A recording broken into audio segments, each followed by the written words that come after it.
A paz de nosso Senhor e Salvador Jesus Cristo, meus irmãos, é com muita alegria que estamos por começar mais uma de nossas pré-aulas, as pré-aulas do currículo bíblico, das lições bíblicas da Casa Publicadora das Assembleias de Deus no Brasil. Nós estamos vendo esse que é o terceiro trimestre do ano de 2025, lições bíblicas, a Igreja em Jerusalém, doutrina, comunhão e fé, a base para o crescimento da Igreja em meio às perseguições. Estamos sob a batuta e orientação do reverendo pastor José Gonçalves e veremos hoje a lição de número 12 com o tema O caráter missionário da Igreja de Jerusalém. A lição do dia 21 de setembro de 2025, prevista para amanhã do domingo de 21 de setembro de 2025, o Dia Nacional da Escola Dominical. Antes de nós entrarmos na leitura bíblica em classe, nos comentários, gostaríamos de pedir, por gentileza, que o amado irmão, a amada irmã, se inscreva nas redes da Assembleia de Deus Floresta. Deixa aí o seu comentário, a sua curtida, a cidade e a igreja de onde você está nos assistindo. Se inscreva também no link do WhatsApp de nossa pré-aula. Lá nós temos irmãos e irmãs de todo o Brasil e juntos nós estamos construindo um engajamento orgânico para crescimento e conhecimento de cultura bíblica. Lição de número 12, o caráter missionário da Igreja de Jerusalém. Texto áureo. E havia entre eles alguns varões de Chipre e de Cirene, os quais, entrando em Antioquia, falaram aos gregos anunciando o Senhor Jesus. Atos capítulo número 11, versículo de número 20. Verdade prática. Faz parte da missão da igreja a evangelização de povos não alcançados. Leitura bíblica em classe. Atos capítulo 11, versículos 19 ao versículo de número 30.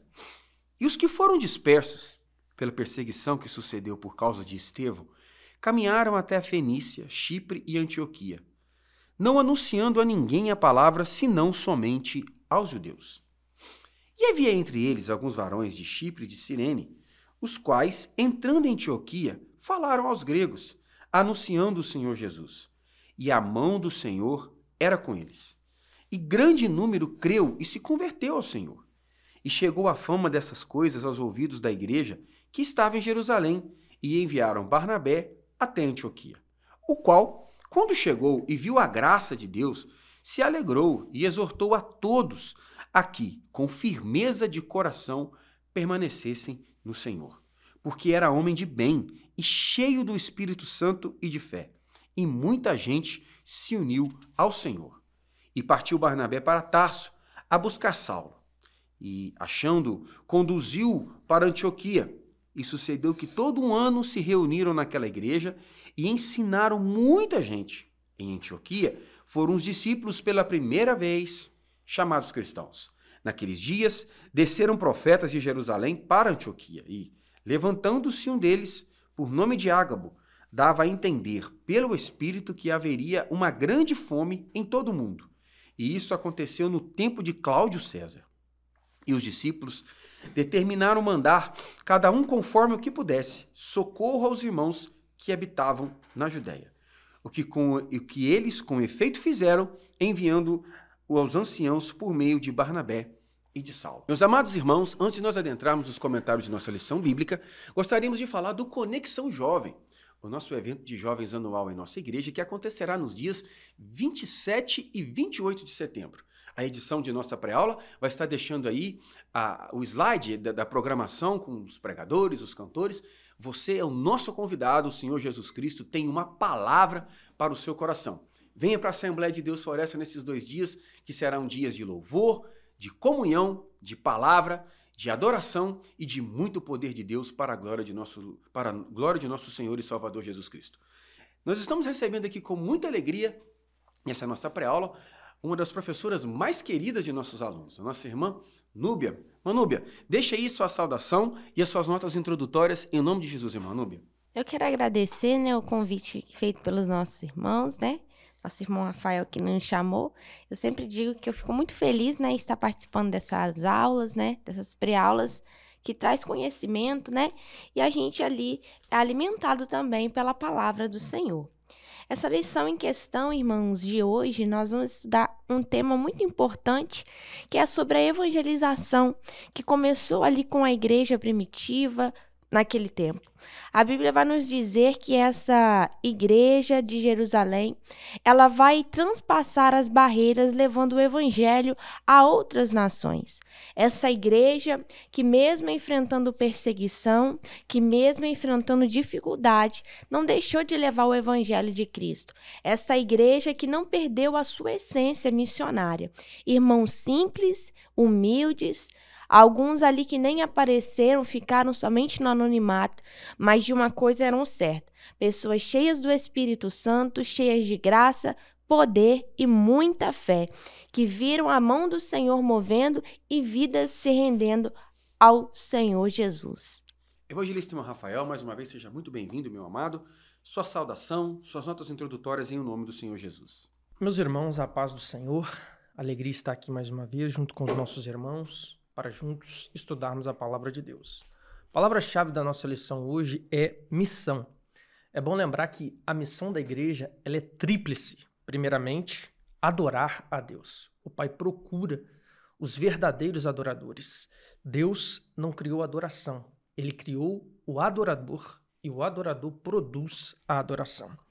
Uma segunda missão da igreja é manifestar o poder de Deus na terra através dos dons espirituais. E por fim, em terceiro lugar, é missão da igreja pregar o evangelho em todo o mundo. Jesus disse, Marcos 16:15, ide por todo o mundo pregai o evangelho a toda criatura. Já dizia Charles Spurgeon, príncipe dos pregadores, crente que não prega o evangelho não é crente, é impostor. E talvez alguém use aquela desculpa, eu não tenho dom de pregar. Mas primeiramente, pregar na Bíblia não é dom, é mandamento. A ordem de Jesus era para todos os seus discípulos. E Jesus disse, quem crê e for batizado será salvo. Mas quem não crê será condenado. A sua responsabilidade é pregar. E quem vai convencer o homem do pecado é o Espírito Santo. Na tua boca, crente, está a palavra, que pode condenar aquele que não crê, mas que pode salvar aquele que crê. Essa é a missão da igreja. Queridos, eu gostaria de introduzir essa nossa maravilhosa lição com o versículo de Atos capítulo 1, versículo 8.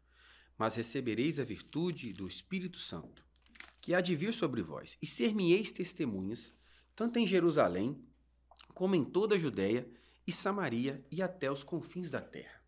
No decorrer desse trimestre, nesse estudo historiográfico dos primeiros anos da igreja ainda formada na cidade de Jerusalém, nós temos tratado aqui de conceitos tão básicos da eclesiologia. Dentre eles, a missão integral da igreja, que pressupõe a tarefa de autoedificar-se, como também de proclamar a mensagem de Cristo a todos os povos. Vejam que o texto que agora acabamos de ler dá-nos a noção dessa responsabilidade da igreja de testemunhar, começando por Jerusalém, passando pela província da Judéia, indo até Samaria, tendo a responsabilidade de alcançar os confins da terra. E a melhor inteligência ou exegese desse texto não aponta que primeiro se evangelize em Jerusalém para depois alcançar os confins da terra. A responsabilidade ela é integral, a missão ela é integral. A igreja precisa ter o senso e a sensibilidade de compreender que a responsabilidade que ela tem de evangelizar as pessoas do local onde o templo está instalado, até mesmo aqueles que estão em longínquos continentes para além mar, é a mesma responsabilidade. É por isso que a obra missionária ela é feita sob três perspectivas. Ela é feita com os pés daqueles que vão, com os joelhos daqueles que oram e com as mãos daqueles que contribuem. E é sobre isso que nós estaremos tratando nessa nossa pré-aula. Da experiência da igreja de Jerusalém, que após o evento de Estevão, pôde, por uma estratégia do Espírito Santo, pela dispersão que os crentes tiveram por conta da perseguição, por onde eles iam pregando o evangelho de nosso Senhor e Salvador Jesus Cristo, começando pela cidade estratégica de Antioquia, alcançando até o mundo de hoje. Foi graças a essa iniciativa que o evangelho chegou a Ibatiba, uma cidade aqui do interior do Espírito Santo. Foi por essa iniciativa que o evangelho chegou até você, em nome de Jesus. Ponto de número 1. Uma igreja com consciência missionária. O evangelho para além da fronteira de Israel, irmã Núbia. Irmãos, nós sabemos que a perseguição aqui que foi levantada não foi à toa, né? mas eu creio que Deus ali, o Espírito Santo, ele tinha um propósito através daquela perseguição. Porque a Bíblia vai nos dizer que quando Estevão ali, ele é morto, né, apedrejado, por estar pregando o evangelho, falando a verdade, ali a Bíblia vai dizer que começou aqueles irmãos a serem dispersos. E através da perseguição, aqueles irmãos começaram a fazer a obra do Senhor. E eu sempre digo que, muitas das vezes, quando nós ficamos no comodismo, a gente não vê nada acontecendo. Mas a partir do momento em que as coisas começam a mudar, a gente também começa a se posicionar como servo de Deus. Às vezes, Deus ele vai permitir a perseguição para que nós venhamos sair da nossa zona de conforto e venhamos nos posicionar como homens e mulheres de Deus para fazer a sua obra. Porque missão, ela não é só sobre mim, não é sobre alcançar só a minha casa. Missão é levar almas a Cristo, ao conhecimento da verdade. E isso, muitas das vezes, vai ser feito através da perseguição, da dificuldade. Nós estamos vivendo em uma geração onde a perseguição tem se levantado em muitos países, em muitos lugares. Mas essa perseguição, ela não é para a morte, não é para a destruição. Essa perseguição, eu creio, que será para um grande avivamento da mão do Senhor, para que vidas venham se render aos pés de Jesus Cristo. Evangelista irmão Rafael. Meus irmãos, a perseguição que se seguiu ao martírio de Estevão não fragmentou a igreja, pelo contrário, fez a igreja progredir. A igreja que até então estava concentrada apenas em Jerusalém e Judéia, motivada pela perseguição, ela vai então para Samaria, Antioquia e até os confins da terra. Esse era o propósito de Cristo desde o início, conforme Atos 1:8. Começariam em Jerusalém, mas iriam até os confins da terra.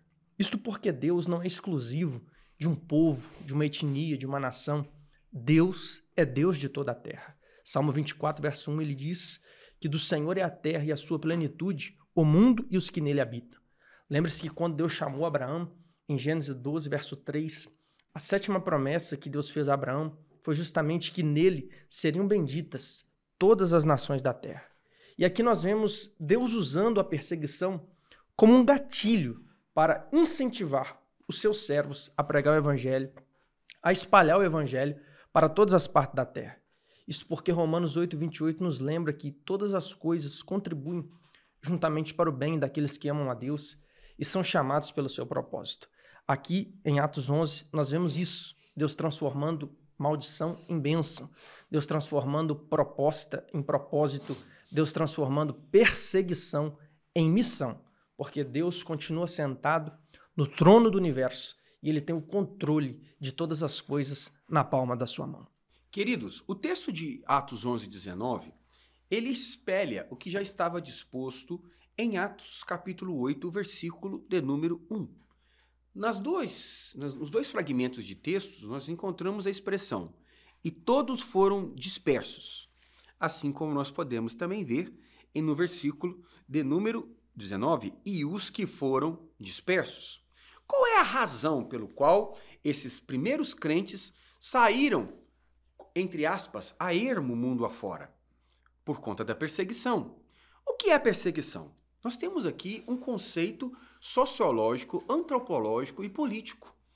A perseguição religiosa nada mais é do que a oposição, do que a fobia ao pensamento, a determinado pensamento religioso, ou ao pensamento cristão, como no caso aqui nós estamos tratando.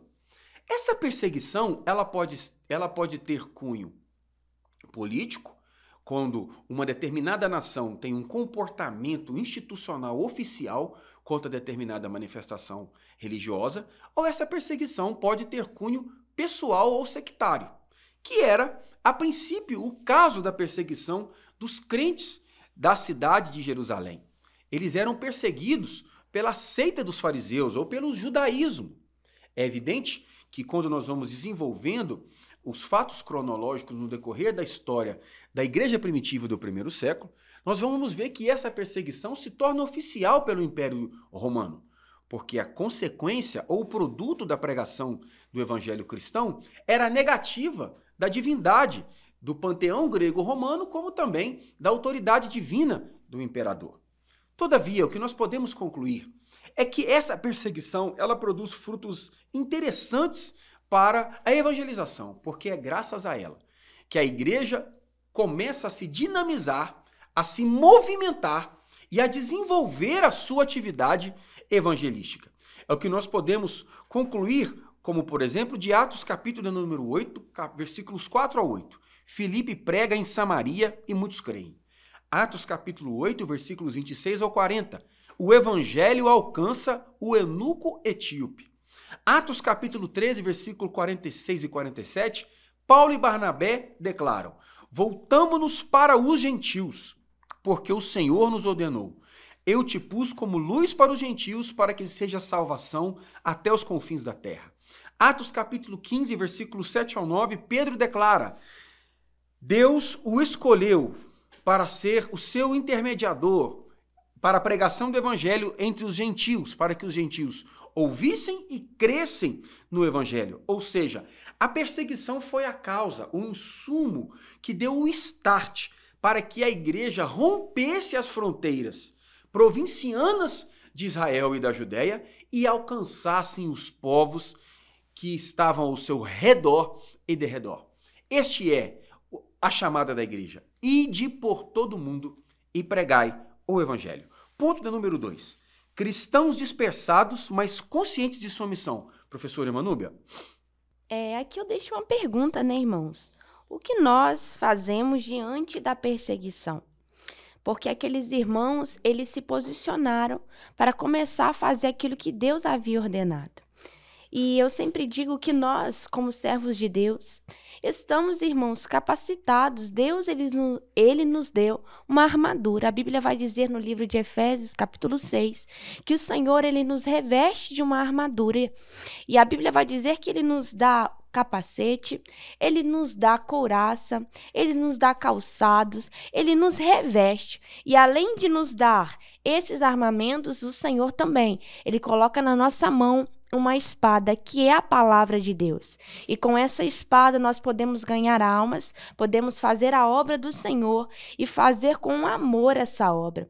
Nós precisamos, irmãos, dar esse testemunho, independente do ambiente. Aqueles irmãos, eles estão dispersos, mas eles não perderam a consciência que eles tinham, que era de fazer a obra de Deus. Nós estamos vivendo um tempo onde somos desafiados a sair das nossas fronteiras, a sair do nosso conforto e fazer aquilo que o Senhor ordenou, pregar o evangelho, porque esse é o compromisso da igreja, levar o evangelho a toda criatura, independente do ambiente, independente do lugar, nós temos essa missão. Evangelista irmão Rafael.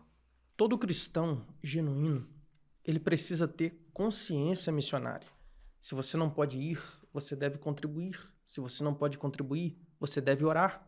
Essas, como eu já dito, são as 3 formas de se fazer missão. Isso é ter consciência de que vidas precisam ser alcançadas por esse evangelho, o qual, segundo Romanos 1,16, é o poder de Deus para a salvação de todo aquele que nele crê. Falar sempre com Deus é comunhão. Falar o que Deus fez é gratidão. Falar o que Deus é adoração. Falar dos homens para Deus é intercessão. Agora, falar de Deus para os homens é missão.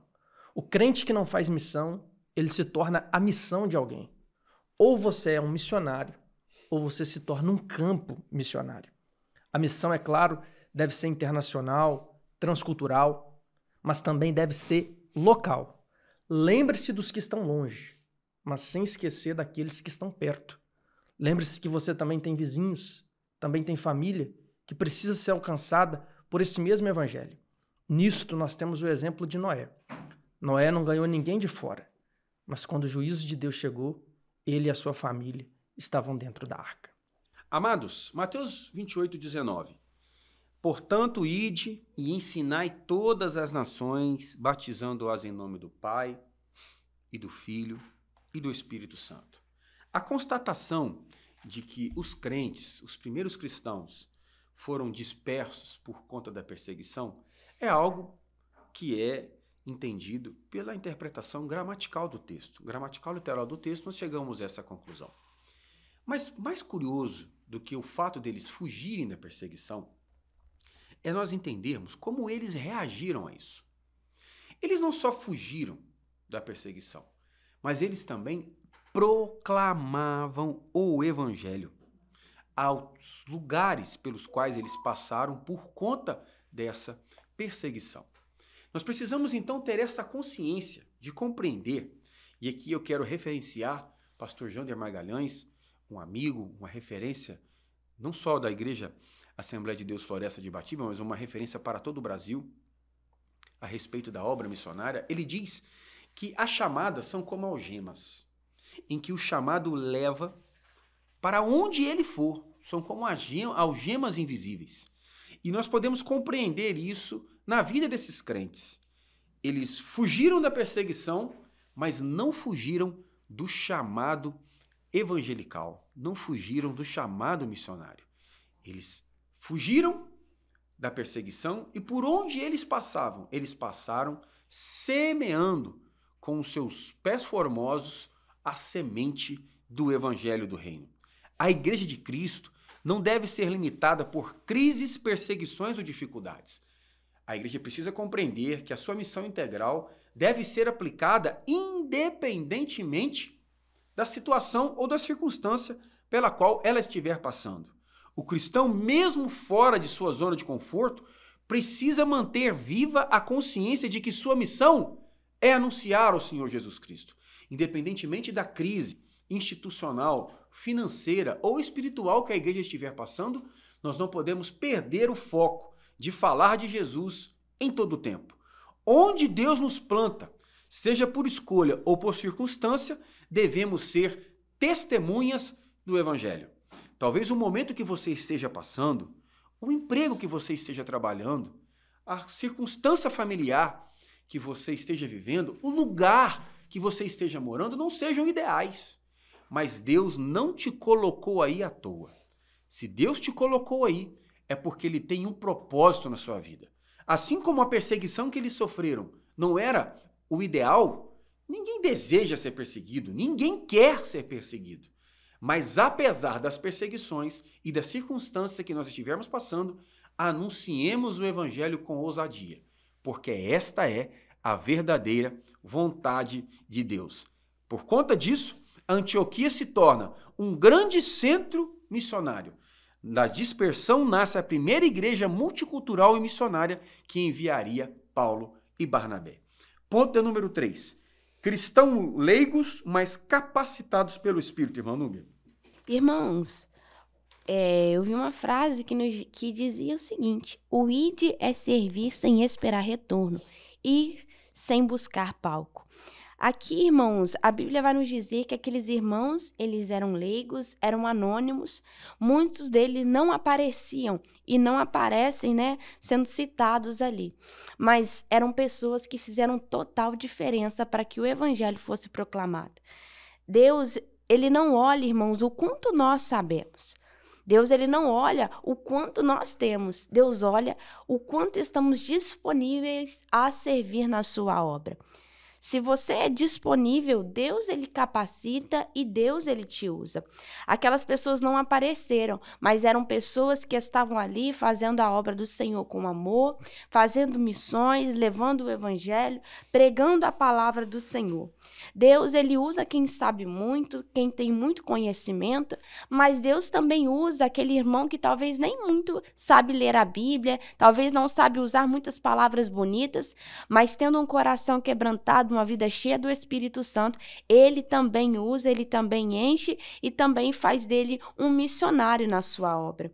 Cumprir o ide, irmãos, não é sobre destaque humano, não é sobre reconhecimento e não é sobre visibilidade. Cumprir o ide é obedecer aquilo que foi dito por Jesus, pregar o evangelho a toda criatura. Evangelista irmão Rafael. Não é simplesmente pregar, é pregar cheio do Espírito Santo. Atos 1:8, Jesus disse que os discípulos seriam testemunhas dele, mas antes disso, receberiam o poder do Espírito Santo. Efésios 5:18 tem-nos um conselho: não vos embriagueis com vinho em que há contenda, mas enchei-vos do Espírito, porque a eficiência da nossa missão depende da suficiência da nossa unção. Unção essa que está em nós, mas que vem do Espírito Santo para aqueles que buscam. Assim foi com Jesus. Ele leu no rolo do profeta Isaías, Lucas 4, 18 e 19, o Espírito do Senhor é sobre mim, pois que me ungiu para evangelizar os pobres, enviou-me a curar os quebrantados de coração, a pregoar liberdade aos cativos, dar vista aos cegos, pôr em liberdade os oprimidos e anunciar o ano aceitável do Senhor. Ou seja, até Jesus, para cumprir a sua missão, ele dependeu da unção do Espírito Santo.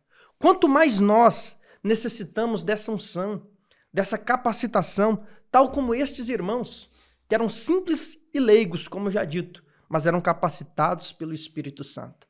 A unção do Espírito, irmãos, ela não faz uma diferença, ela faz toda a diferença. Por isso, Eclesiastes 9:8 vai nos dizer, em todo tempo, seja alva a tua veste, e que nunca falte o óleo sobre a tua cabeça. Isso é uma linguagem figurada da Bíblia, porque veste branca fala de santidade, e óleo sobre a cabeça fala de unção. Então a Bíblia está dizendo, em todo tempo seja santo, e que nunca falte a unção de Deus sobre a sua vida. Que a nossa oração seja do salmista, no Salmo 23, verso 5. Unge, Senhor, a minha cabeça com óleo, e o meu cálice transborda. Amados, cristãos leigos, o que seria essa designação? A palavra leigo aqui tem que ser entendida numa acepção muito objetiva para que nós não venhamos deturpar a intenção do comentarista. É óbvio que ele não está se referindo à falta de boa-fé ou à falta de consciência espiritual e bíblica desses irmãos. Ele está fazendo aqui uma distinção eclesiológica ou eclesiástica. Quem são os leigos? Os leigos são todos aqueles cristãos que não receberam nenhum tipo de prerrogativa ou designação eclesiástica. Ou seja, eles não eram apóstolos, eles não eram bispos, não eram presbíteros, não eram diáconos. Eram cristãos que não haviam recebido nenhum tipo de credencial, rubrica ou qualquer tipo de designação dessa natureza ou espécie. Por isso, leigos. A expressão leigos, numa linguagem ou numa interpretação odierna, deve ser entendido como aquele que não passou por uma formação, que não passou por um processo formal de construção eclesiológica. Ou seja, não passou por um curso de obreiro, não passou por uma faculdade teológica, não passou por um curso de formação pastoral. Estes são os leigos.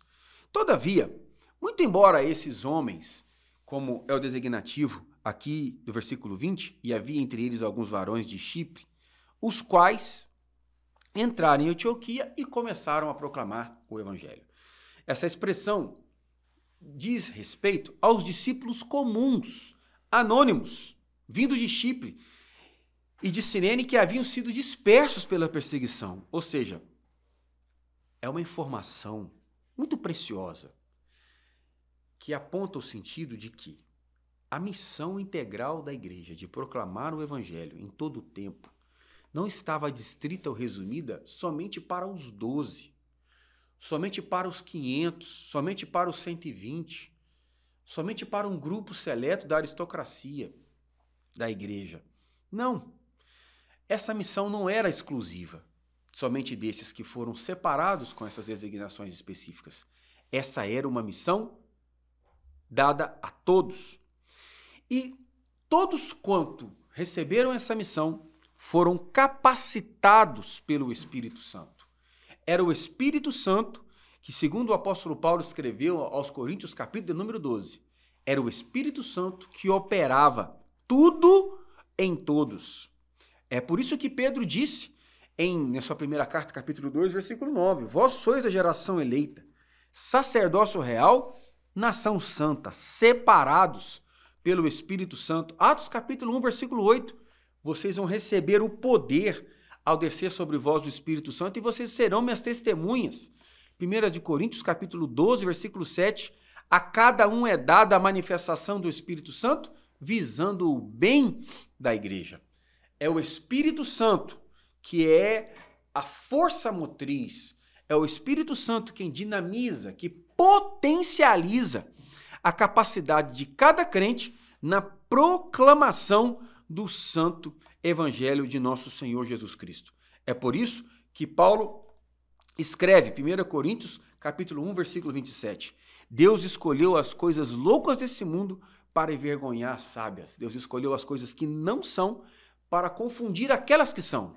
Pelo poder do Espírito Santo, somos capazes de romper as barreiras culturais e transculturais na proclamação do Santo Evangelho. Tópico de número 2. Uma igreja com visão transcultural, Manúbia, a cultura grega, helênica. A Bíblia vai nos dizer, irmãos, que alguns irmãos agora eles vão ir para Antioquia pregar o Evangelho de Cristo. E vai ser a primeira vez que isso vai acontecer ali, onde eles saem, né, da zona de conforto, onde eles saem de Jerusalém e começam a levar o evangelho realmente àqueles que ainda não conheciam a cultura judaica, que não conheciam o evangelho de Cristo. E aqui nós aprendemos uma coisa: o nosso mestre, ele precisa ser levado a todos os lugares, até os confins da terra. Como o nosso irmão Rafael disse, né, o nosso Deus, ele não é individual. Ele precisa ser ofertado a todos. Ele está no nosso meio e ele precisa estar também no meio daqueles que não conhecem a Jesus. Muitas pessoas, eles querem ter um Deus individual. Não, eu sirvo a Deus e Deus é só para mim, é só para minha família, é só para minha casa. Não.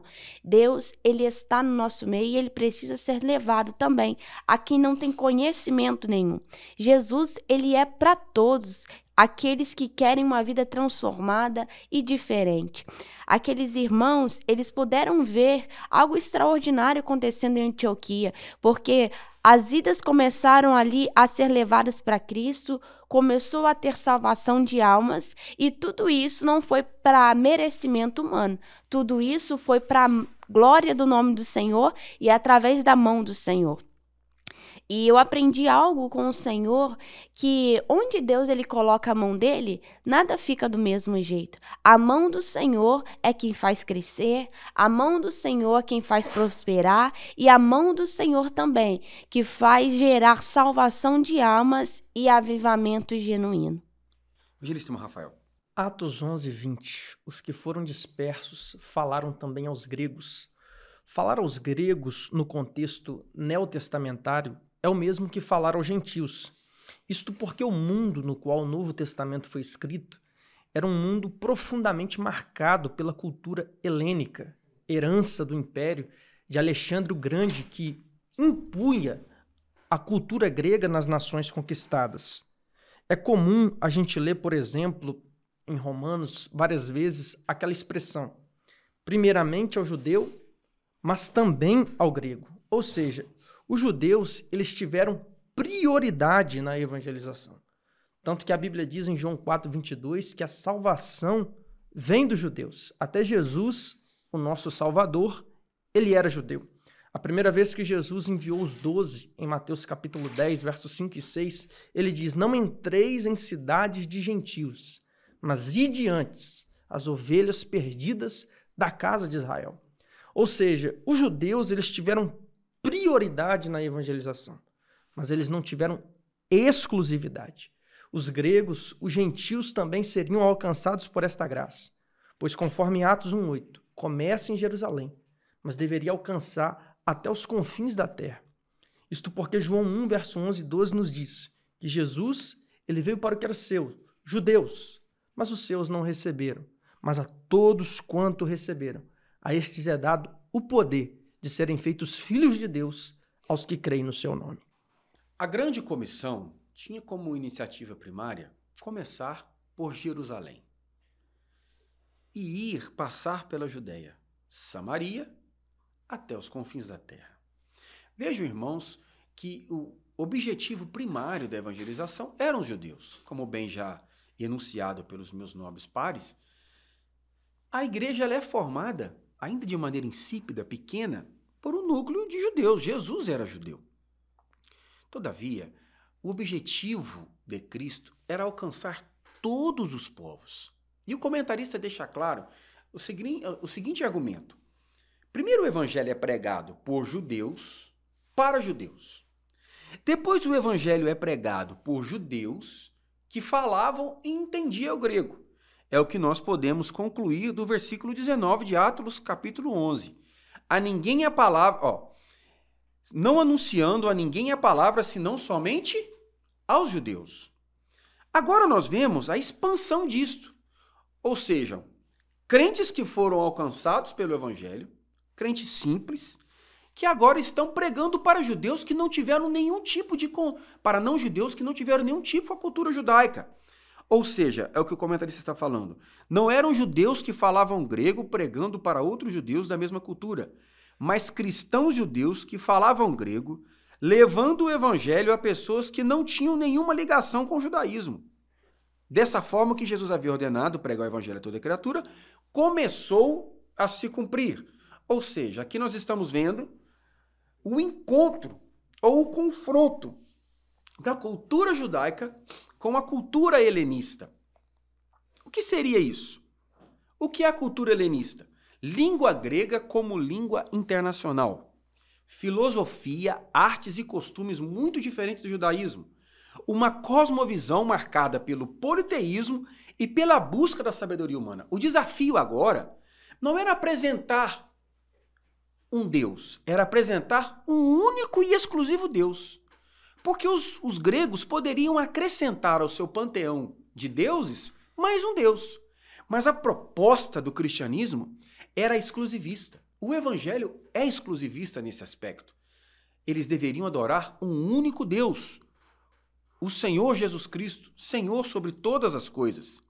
Os judeus, agora, imbuídos pelo evangelho de Cristo, estavam pregando aos gregos.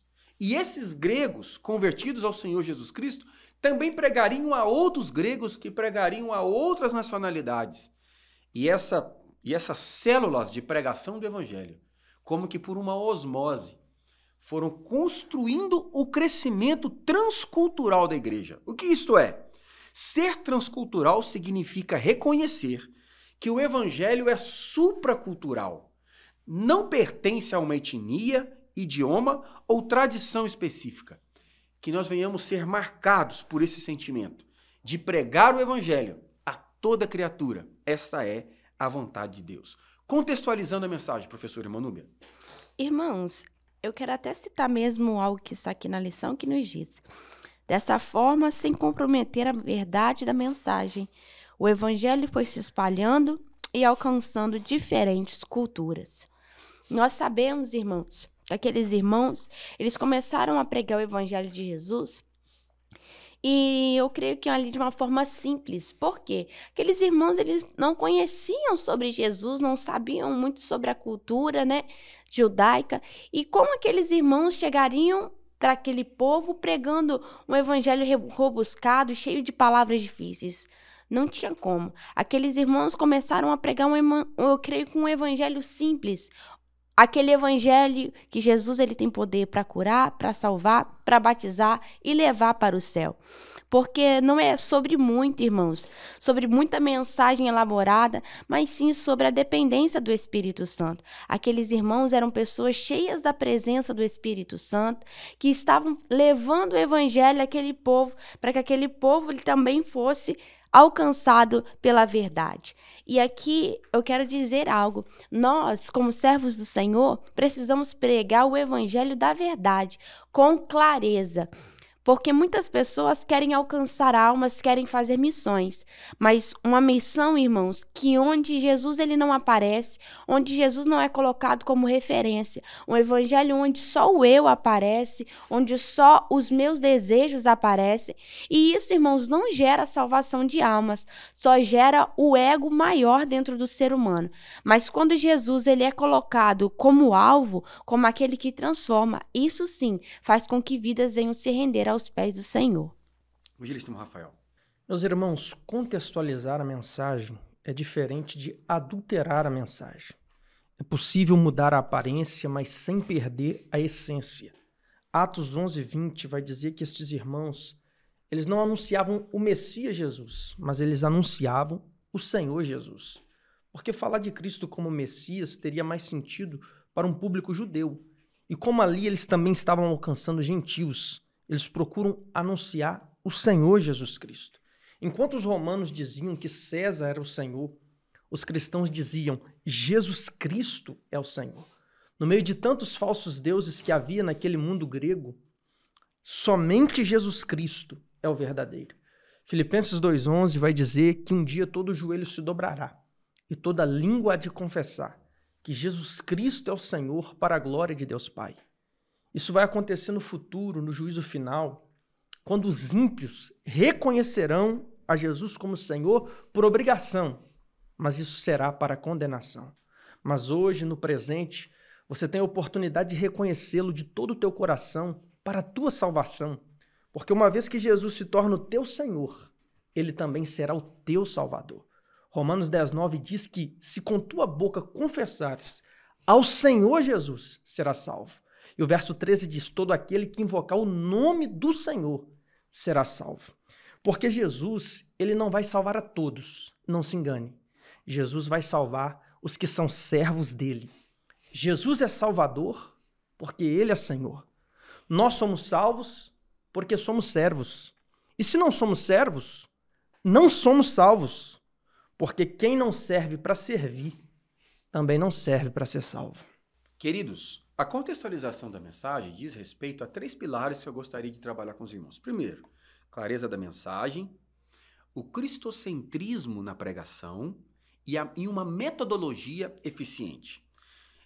Os crentes recém-conversos ao Cristo ressuscitado tinham muito claro isso em suas mentes, em suas convicções. Eles precisavam ser claros. Eles não poderiam se perderem em discussões inúteis a respeito de questões religiosas e tradições praticadas pela religião. Por isso eles precisavam ser claros. O evangelho não deve ser apresentado de forma confusa ou carregada de tradições humanas, mas de maneira simples e direta. Nós não podemos cair na casca de banana no intuito de pregar o evangelho, nos perdemos em discussões sobre pré, pós, mesotribulacionismo, nos perdemos a respeito do livre-arbítrio, calvinismo, arminianismo. São expressões que são caras dentro do ambiente pedagógico, dentro do ambiente acadêmico, dentro do ambiente escolar. Mas na perspectiva evangelística, elas podem se tornarem contraproducentes. Vejam 1 Coríntios capítulo 14, versículos 8 e 9. Se a trombeta der sonido incerto, quem se preparará para a batalha? Precisamos ser claros na nossa mensagem. Colossenses capítulo 4, versículo 4, Paulo pede oração para que ele manifestasse o evangelho de forma clara. Ou seja, o pregador precisa comunicar de forma compreensiva pelo ouvinte, sem complicar a mensagem de Cristo. Às vezes, irmãos, nós estamos muito preocupados em pregar para a igreja, para causar na igreja um frisson e provocar entre os ouvintes um barulho. E possa ser que o ímpio, o pecador, o perdido, não esteja entendendo, porque nós podemos nos valer de um tecnicismo e de expressões tão técnicas que a pessoa não saiba do que nós estamos nos referindo. Segundo pilar desta contextualização, o cristocentrismo na pregação. O centro da mensagem do pregador não é a igreja, nem a prosperidade, nem a moralidade. O centro é Jesus Cristo. Sua vida, seu nascimento, sua vida, sua obra, sua morte e a sua ressurreição. Nós precisamos pregar a Cristo. 1 Coríntios capítulo 2, versículo 2. Decidi nada saber entre vós, senão a Jesus Cristo e este crucificado. Atos capítulo 11, versículo 20. Os discípulos de Antioquia anunciavam o Senhor Jesus aos gregos. Então, pelo amor de Deus, fale de Jesus. Proclame a Jesus Cristo como Salvador. Toda a mensagem, todo o gesto litúrgico da igreja deve apontar à revelação de Jesus Cristo. E, por fim, uma metodologia eficiente. A Bíblia nos mostra que os pregadores se adaptavam ao contexto sem perder a essência da mensagem. Atos capítulo 17, versículo 22 e 23, Paulo usa a expressão o Deus desconhecido como ponto de contato com os atenienses. 1 Coríntios capítulo 9, versículo 22, fiz-me tudo para todos, para por todos os meios chegar a salvar alguns. Eficiência não é manipulação, mas é sensibilidade para comunicar o evangelho em linguagem acessível e relevante. Linguagem em libras, pregação por teatro, pregação por meio da música e a pregação de maneira clara, falada, que seja eficiência. Conclusão, todo o coração do ouvinte com simplicidade. Essa é a pregação contextualizada. Aponta sempre para Jesus e, por fim, se adapta à cultura sem perder a verdade do Evangelho. Romanos 1,6. Não me envergonhe do Evangelho, porque é o poder de Deus para a salvação de todo aquele que crê. Nós já estamos chegando no ponto de número 3. Você ainda não curtiu essa publicação, não deixou o seu comentário, não se inscreveu nas redes da Assembleia de Deus Floresta? Faça isso e nos ajude a proclamar o Evangelho de nosso Senhor e Salvador Jesus Cristo. Uma igreja que forma discípulos, irmã Núbia, a base do discipulado. Irmãos, não basta ganhar almas, é preciso ensiná-las, é preciso investir nas almas. Porque é muito fácil, irmão, a gente ir lá na frente, levantar a mão, ganhar uma alma para Jesus e dizer, eu ganhei almas, né? Mas depois daquilo ali, você se esquece daquele irmão, você não busca levar aquele irmão para perto de Cristo. Isso não é suficiente, irmãos. Nós precisamos levar aquela vida a Jesus, mas fazer com que ela permaneça no caminho. Porque muitas vidas vão até a frente, levantam a mão, mas depois não tem uma base, não tem ninguém para ajudar aquela pessoa a se firmar nos caminhos. E depois aquela pessoa, infelizmente, ela se desvia novamente da presença do Senhor. Então, não basta somente ganhar almas, é preciso investir nessas almas. O nosso ID, irmãos, é fazer com que essas vidas venham permanecer durante toda a caminhada. E aqui eu quero deixar uma frase que nos diz: para cada coração com Cristo, um missionário. E para cada coração sem Cristo, um campo missionário. Então, você foi chamado para ser missionário na vida do seu irmão. Seja missionário dentro da sua casa, seja missionário na vida do seu próximo, mas também que aquele que não conhece Jesus, que você também seja missionário na vida dele, porque através de uma vida, nós podemos alcançar muitas outras vidas. Evangelista Rafael. A igreja de Antioquia, ela foi evangelizada, mas ela também foi discipulada. Porque não basta pregar, é preciso ensinar. Não basta plantar, é preciso regar. Paulo disse em 1 Coríntios 3, verso 8, que o que planta e rega são um. Ou seja, trabalham em conjunto para um único propósito. Mas cada um receberá o seu galardão pelo seu trabalho. Glórias a Deus. A recompensa para quem planta, mas a recompensa para quem rega. A recompensa para quem ganha, mas a recompensa para quem cuida. A igreja, ela precisa de obstetras espirituais, pessoas que sejam instrumentos de Deus para que novos filhos sejam gerados para Deus. Mas a igreja também precisa de pediatras espirituais que cuidem destes novos convertidos, que cuidem destes irmãos ainda infantes na fé, até que eles alcancem a maturidade e a firmeza espiritual. A igreja, portanto, ela precisa de pregadores, mas ela também precisa de discipuladores. Por isso que em Efésios 4:11, Jesus deu 5 ministérios para a igreja. O apóstolo fundamenta, o profeta corrige, o evangelista ganha, o pastor cuida e o mestre discipula, ensina. Que cada um possa fazer a sua parte sem criticar o outro. E assim a obra de Deus avança e o nome do Senhor será glorificado. Assim nós ganharemos almas pela porta da frente, mas sem perder elas pela porta de trás. Porque Jesus disse em João 15, verso 16, não me escolhestes vós a mim, mas eu vos escolhi a vós e vos nomeei, para que vades e deis fruto, e o vosso fruto permaneça. Precisamos dar frutos para Deus, mas os nossos frutos precisam permanecer na presença do Senhor. Nós vemos aqui a multidimensionalidade da obra de Deus. Estávamos tratando até agora da dimensão da evangelização. Trataremos agora da dimensão da organização e do discipulado. De maneira orgânica e espontânea, o evangelho chega a Antioquia. E onde o evangelho chega, ele há de produzir frutos, porque a palavra de Deus é poderosa e digna de toda aceitação. Ao saberem de que o evangelho estava produzindo fruto naquela região, a igreja de Jerusalém, então, ao ter conhecimento de que a mão do Senhor era com eles, versículo de número 21, Eles enviaram então Barnabé até Antioquia, homem então já experimentado e preparado para esse trabalho. E ali então começa o trabalho de discipulamento, ou de discipular os recém-conversos. O que seria isso?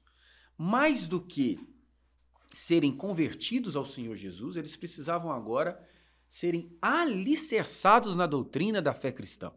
A igreja de Jerusalém se importou com os novos convertidos em Antioquia e enviou a Barnabé. Eles não lavaram suas mãos com um sentimento semelhante. Eles que se virem por lá, eles que criem a sua estrutura. Não, muito pelo contrário. Eles compreenderam que a obra de Deus, ela precisa respeitar determinada metodologia para que o trabalho não seja em vão. O discipulado não é deixar o novo convertido sozinho, muito pelo contrário, mas acompanhar, ensinar e fortalecer. A ordem de Jesus, em Mateus 28, 19 e 20, é essa, é fazer discípulos. A igreja primitiva, Atos 2, versículo 42, mais do que pregar o evangelho, a igreja perseverava na doutrina dos apóstolos. Eles precisavam, então, doutrinar, discipular com esmero e cuidado os recém-conversos. Barnabé, então, os exortava a permanecerem firmes no Senhor. Os discípulos agora, o discipulado, então, consistia em criar essas raízes, em fortalecer essas convicções. João capítulo 8, versículo 31. Se permanecerdes na minha palavra, sois verdadeiramente meus discípulos. Os especialistas em crescimento de igreja vão falar que nós precisamos fechar a porta dos fundos da igreja. Porque muitas pessoas entram pela porta da frente, conhecem o Senhor Jesus, aceitam a Jesus, mas assim como entram pela porta da frente, saem pela porta do fundo. O nosso grande desafio é manter essas pessoas na igreja. Os evangelistas vão nos ensinar que uma pessoa que aceita Jesus na igreja precisa ter o contato com o ministério de integração, de discipulado na igreja em até 72 horas após terem o contato com o Senhor Jesus Cristo. Colossenses capítulo 2, versículos 6 e 7. Assim como recebestes a Cristo Jesus, andai nele, enraizados e edificados nele. O discipulado é relacional e multiplicador. Nós precisamos criar essas redes de relacionamento na igreja, de ajudas mútuas. O discipulado ele é contínuo, mas ele precisa ser startado em nossas igrejas. Nós precisamos criar essa cultura do discipulado, em que um crente se torna capaz de, por uma capacitação prévia e pela ajuda do Espírito Santo, criar outros discípulos. É o que Paulo orienta Timóteo, capítulo 2, versículo 2 de sua segunda carta. O que de mim ouviste, transmite a homens fiéis que sejam idôneos, para também ensinarem a outros. É o trabalho de formiguinha mesmo. É eu aprendendo com alguém, ensinando outro alguém, e este alguém ensinando a outro alguém. E assim o evangelho de Cristo chegará a lugares inesperados. Uma igreja que forma discípulos é uma igreja que cuida dos novos convertidos, ensina perseverança, vive o discipulado relacional e multiplica os seus discípulos. Gálatas 4,19. Meus filhos, por quem de novo sofro dores de parto, até ser Cristo formado em vós. Que nós venhamos ter esse entendimento de aperfeiçoar a pregação do evangelho com eficiência e com consolidação. Ponto número 2, professor Manúbia, denominados de cristãos. Aqui, irmãos, eu queria citar o que está escrito que nos diz. Também passaram a ser identificados tanto pelos de dentro da igreja como pelos de fora dela, como aqueles que eram do caminho. Porque o servo de Deus, irmãos, ele é reconhecido e identificado independente do ambiente e por onde ele passa. Aqueles irmãos, eles eram conhecidos como os cristãos, alguns até mesmo colocaram cristãos para tentar zombar, mas O importante é que eles faziam a diferença e por isso eram identificados como cristãos, porque não se conformaram mais com o ambiente em que estavam, não se conformaram mais com aquela cultura e decidiram viver uma vida com Cristo. Mas aqui eu aprendo que não é só palavras, mas também testemunho. Aqueles irmãos não só falaram que eram cristãos, eles também davam testemunho de cristão, porque falar que é crente, falar que é cristão é muito fácil, mas dar testemunho que é a questão. Nós precisamos ser crentes em todo o lugar, dar testemunho, porque não é só palavras, mas sim a nossa vida ser transparente diante da sociedade em que nós estamos vivendo. Então, que nós venhamos ser cristãos, que Cristo venha habitar em nossas vidas. Evangelista Rafael. Cristãos, isso pode significar pessoas de Cristo, pequenos cristos ou ainda imitadores de Cristo. Não foi isso que Paulo disse em 1 Coríntios 11, verso 1? Sede meus imitadores, como também eu o sou de Cristo. Cristo foi na frente e deixou pegadas para que nós possamos seguir os seus passos. 1 João 2,6, quem cuida estar nele tem que andar como ele andou. E Jesus disse em João 13, verso 15, eu vos dei o exemplo para que façais como eu fiz. Jesus já levou a cruz dele, agora cabe a nós levar a nossa cruz. Jesus amou, agora é você que tem que amar. Jesus perdoou, agora é você que tem que perdoar. Filipenses 2,8, Jesus foi obediente até a morte. Agora é você, Apocalipse 2,10, que precisa ser fiel até a morte para que você possa alcançar a coroa da vida. Porque salvação não é por tempo de casa. Jesus disse, Mateus 24,13, aquele que perseverar até o fim será salvo. Então, para de olhar para a vida dos outros. Olhe primeiramente e antes de tudo para Jesus. Ele é o autor e o consumador da nossa fé. Eu costumo dizer que o modelo de um aluno é seu professor, o modelo de um discípulo é seu mestre, o modelo de um servo é seu senhor, o modelo de um soldado é o seu general, o modelo de uma ovelha é seu pastor e o modelo da igreja tem que ser nosso Senhor e Salvador Jesus Cristo. É isto que significa ser cristão. Meus amados, o comentarista vai nos observar que os crentes recém-conversos ao Cristo ressurreto receberam diversos designativos. Foram chamados de irmãos, de crentes, de discípulos, de santos. E agora, pela primeira vez, na cidade de Antioquia, foram chamados de cristãos. Antioquia era uma cidade cosmopolita, multicultural, a terceira maior cidade do Império Romano. Ali a igreja não era composta somente de judeus, mas de gentios, vindos de diversas partes do mundo. Pela convivência visível, os habitantes começaram a chamá-los de cristãos, isto é, seguidores de Cristo, ou numa linguagem de línguas hispanas, de cristianos. O significado desse nome, o sufixo iano, significa pertencimento, como os herodianos, ou seja, seguidores de Herodes. Ser cristão ou ser cristiano era ser identificado com Cristo em palavras, atitudes e, mais do que isso, em estilo de vida. Era uma espécie de apelido, dado de fora, mas que revelava a realidade de dentro. Eles eram vistos como o povo de Cristo. Portanto, nós podemos concluir que esse discipulado praticado pela igreja primitiva era um discipulado que gerava identidade. Eles foram chamados de cristãos porque estavam sendo formados como Cristos, como réplicas de Cristo. Falavam, faziam, sentiam e se comportavam como Cristo se comportava. Por todo um ano, instruíram muita gente. A formação sólida em Cristo levou a uma identidade. Eles foram identificados por serem parecidos com o nosso Senhor Jesus Cristo. João capítulo 13, versículo 35. Nisto todos conhecerão que sois meus discípulos, se tiverdes amor uns com os outros. Filipenses 1, 21. Para mim o viver é Cristo. Os discípulos de Antioquia receberam esse nome porque aprenderam em Cristo e aprenderam de Cristo. Viveram e testemunharam como Cristo testemunhou a respeito do reino de Deus. Irmã Núbia, uma identidade cristã. Irmãos, aqui nós aprendemos algo muito importante, né? Todos nós temos aquela identidade que a gente carrega. E ali, irmãos, está a nossa marca. Ali nós temos aquilo que nós somos. E a identidade cristã, ela também nos fala daquilo que Cristo é em nós. Nós temos a marca de Cristo nas nossas vidas. E isso é visto através das nossas atitudes.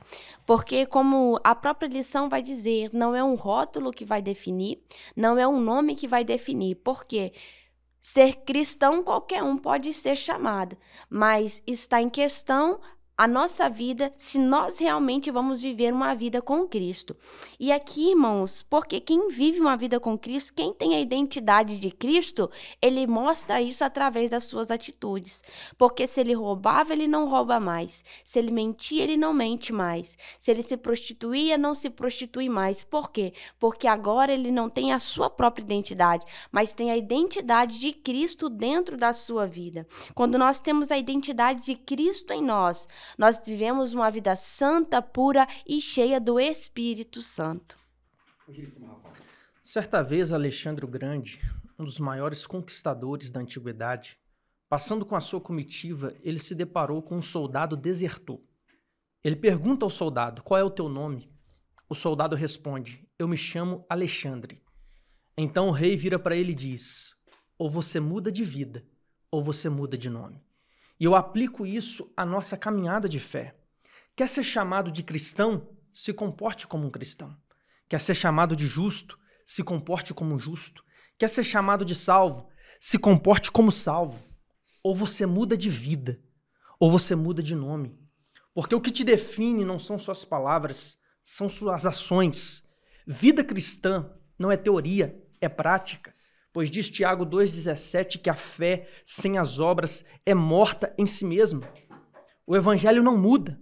O que muda é o evangélico. E se o evangelho não te transforma, ele não te salva. Porque o pecado deforma, a religião conforma, a lei informa, a filosofia reforma, mas o evangelho verdadeiro de Jesus Cristo, ele transforma a vida do ser humano. No presente, transforma a tua identidade, para que no futuro você tenha um lugar na eternidade com Deus. Na vida, você precisa ter a mente de Cristo, o cheiro de Cristo, o sentimento de Cristo. E um dia, conforme 1 João 3, verso 2, você terá um corpo semelhante ao de Cristo. Pois não se engane, se não formos como Ele na terra, nunca estaremos com Ele no céu. Professor Emanuba, eu quero agradecer sua participação mais uma vez. Suas participações são sempre celebradas e sempre serão muito bem-vindas. Deixe a sua despedida e suas palavras de conclusão em nome de Jesus, minha irmã. Aqui, o que eu deixo para nós nessa pré-aula de hoje é: quem se disponibiliza, Deus ele usa. Não olhe para o tamanho que você tem. Não olhe só para aquilo que às vezes você acha que você possa fazer. Mas olhe para a disposição para o reino de Deus. Porque se você se disponibilizar, Deus ele vai te usar na obra também. Amém? Evangelista Rafael, muito obrigado por sua participação brilhante mais uma vez, meu querido. Sua despedida e suas notas finais, meu amado. Meus irmãos, 2 Timóteo 4,2, a Bíblia diz, pregue em tempo e fora de tempo. Porque o pecado e o inferno são casados até que o evangelho chega para separá-los. Porque o pecador ele pode até estar caminhando para o inferno, mas se ele crê no evangelho que você prega, ele pode ser salvo. E assim se cumpre Tiago 5, verso 20. Você salva da morte uma alma e cobre uma multidão de pecados. Que assim cada um de nós possa fazer parte desta missão que é a evangelização. Não me envergonhem do evangelho, porque é o poder de Deus para a salvação de todo aquele que crê. Primeiro do judeu, depois do grego. Romanos capítulo 1, versículo 16. Quero agradecer a sua audiência, agradecer a sua atenção. Deus abençoe a sua casa, Deus abençoe a sua vida, a sua família, a sua igreja. Em nome de Jesus. Amém.